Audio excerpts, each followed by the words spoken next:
Good morning. Thank you so much for waking up with us right here on Fox Weather, also simulcasting on the Fox Business Network.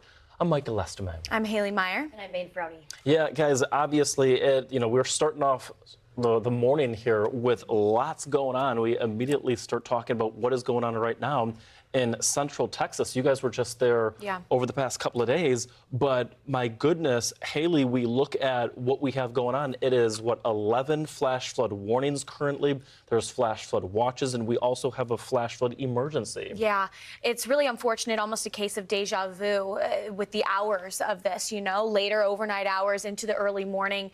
Spots like Kerrville have been somewhat spared so far, but we've seen significant water rise in surrounding rivers in the area. And obviously, as the storm slowly continues to move, it could get Kerrville caught into the crosshairs as well. And those are the communities hardest hit from July 4th. So we're a little over a week out from that. And then you consider what's all unfolding right now. Moderate risk for flash flooding for the time being. That could get extended even into the later half of the morning, early afternoon. That's an upgrade, by the way, from what we saw yesterday when we had that level 2 out of 4 threat. It's now at a level 3 out of 4 threat. All of this playing out while search and rescue continues.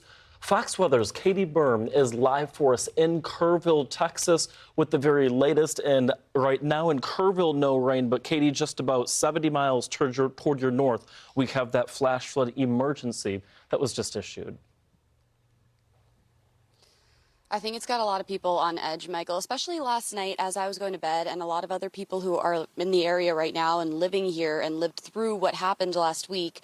We started to see the flood risk elevating, right? The upgrades of level 3 out of 4 for this region that just went through so much. And the county here in Kerr County actually decided to declare a code red alert. So they sent out this text message that goes to any of the subscribers they have across the county to let them know about the risk of flooding, which is something that didn't happen a week ago, and a lot of people are asking questions about why that is, but they did put it out for this risk of flooding that we have just, in a few hours potentially, as that storm that's already causing problems in other parts of the state makes its way towards us into an area that's already so saturated. It really would not take much to cause flooding again for a region that's just some places here have already gotten a summer's worth of rain based on what we had a week ago. So we have a campground, at least one at Colorado Bend State Park, just evacuating because of the flash flood emergency that you were mentioning. Officials there are monitoring a rising creek. This as search crews are still looking for so many people across the state, especially here in Kerr County, where most people are missing from last week's catastrophic flooding. I spoke with a firefighter on the ground yesterday as search crews were getting ready and moving into the debris, and he was telling me that night searches are happening as well. So they are searching around the clock. They're using flashlights at night as they move through this dense debris. I've heard a bit about conditions from some of those recovery effort workers telling me that they are climbing through, just essentially hiking into the woods, and they are climbing on top of snakes. They're around mosquitoes. There is just all kinds of added elements to what they're doing. That work is already complicated enough being along the riverbanks, and just the amount of miles, dozens of miles of search area that they have to cover. But we know that this is just a massive effort. There are at least 2,000 first responders on the ground that are responding to this. And then so many volunteers are showing up to this stadium right behind me to get assignments on what they can do to help. Many of them getting assigned to go, they're just getting addresses to go to start help with the cleanup process.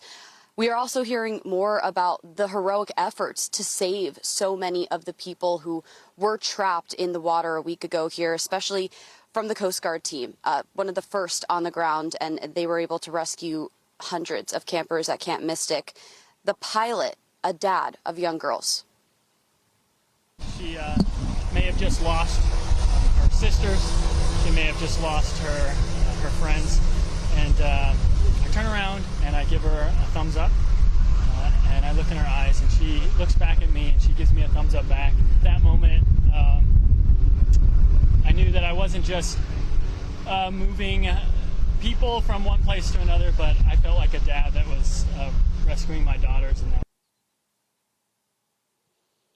Just heartbreaking moments for those kids. They talk about how some of them were missing their best friends, their sisters, and that's still the case today. On the ground, we're hearing from so many people who are still looking for a loved one, and that's continues to be the priority. Really, cleanup is somewhat on hold, I think, for a lot of folks, especially yesterday. I was talking to some people who survived this barely, and they say that it's really in the last day or so that they've started processing what's happened, because they have come back each day to help with the search efforts and not even get to the fact that they've lost their entire home and belongings. They just feel lucky to be alive.